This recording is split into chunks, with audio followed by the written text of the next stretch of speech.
लेकिन अब गर्मी के कारण मन में चाहत की भावना एक दूसरे के पाने की सोने की नहीं दे रही थी। एक रात की बात है, सपना अपने कमरे में अकेली सो रही होती है। ठंड का मौसम था। सपना रात को 9 बजे अपने घर का सभी काम कर तथा अपने ससुर देवराज जी को खाना खिलाकर अपने बगल वाले कमरे में सोलह कर अपने कमरे में आकर सो गई। चादर ओढ़कर सपना के पति बाहर कमाने गए होते हैं, जो साल में एक बार या 2 बार ही अपनी ड्यूटी से घर आ पाते हैं। घर परिवार में सपना के पति रमेश ससुर देवराज जी होते हैं। सपना के सास का देहांत 2 साल पहले ही हो चुका होता है। जैसे जैसे रात गहरी होती जा रही होती है, वैसे वैसे और बढ़ती जा रही थी।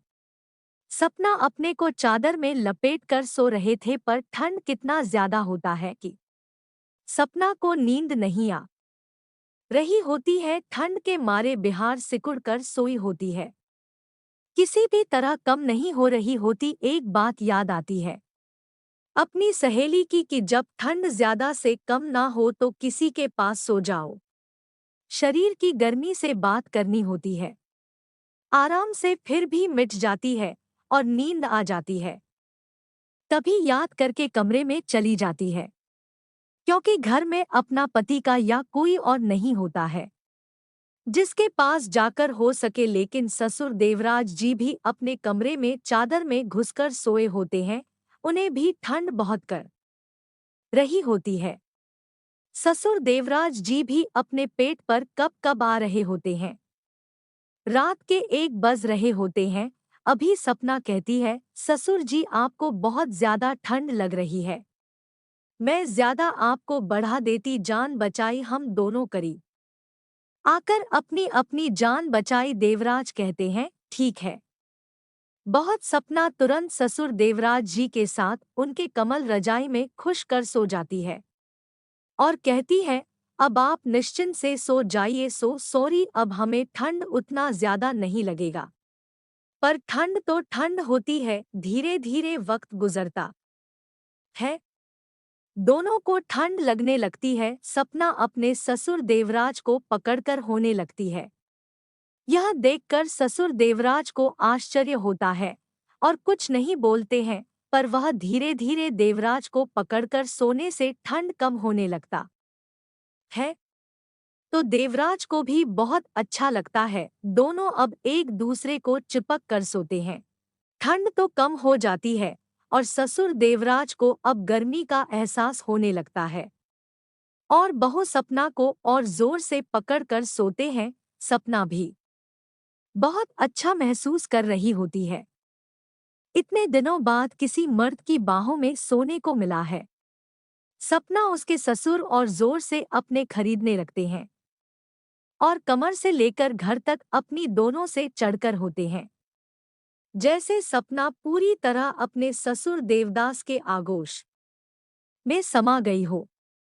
अब धीरे धीरे सपना को भी यह बात समझ में आ रही होती है कि अब तो कम हो गई कि बरसों की कमी अंदर ही अंदर परेशान करने लगी है। सपना के साथ में सोने से ससुर देवराज की जिसमें ठंड भाग चुका होता है। अब देवराज जी के शरीर में कितनी गर्मी हो गई है कि क्या वह अपने कंट्रोल से बाहर हो रहे होते हैं और यह गर्मी उनके माथे में चढ़ने लगती है। उनका दिमाग सपना के साथ सपनों की दुनिया में चला गया होता है। देवराज जी भूल गए हो सकता उनके पास ठंड से बचने और उन्हें ठंड से बचाने के लिए उनके पास सोने गई होती है। सपना को भी बहुत अच्छा लग रहा होता है और देवराज को सपना चाहत की नजरों से देखने लगी होती है।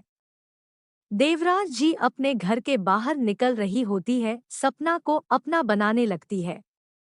सपना के साथ उनके हाथों का स्पर्श और सोने के अंदाज से अपना भी समझ गई होती है अपने प्रति अपने ससुर देवराज जी की बढ़ती और उम्र भी चाहत का एहसास पर सपना यह सब होने अपने साथ अच्छा महसूस कर रही होती है। धीरे धीरे रात गुजरती है। रात के बज गए, रात की 3 बज गए होते हैं। अब तक सपना और उनके ससुर देवराज जी का नींद नहीं आई होती है। पहले ठंड के कारण नींद नहीं आ रही होती थी, लेकिन अब गर्मी के कारण मन में चाहत की भावना एक दूसरे के पाने की सोने की नहीं दे रही थी। अब आलम यह होता है कि दोनों एक दूसरे को अच्छा महसूस कर रहे होते हैं।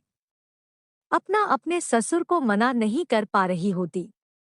ससुर देवराज को लगता है कि बहू को भी अच्छा लग रहा है।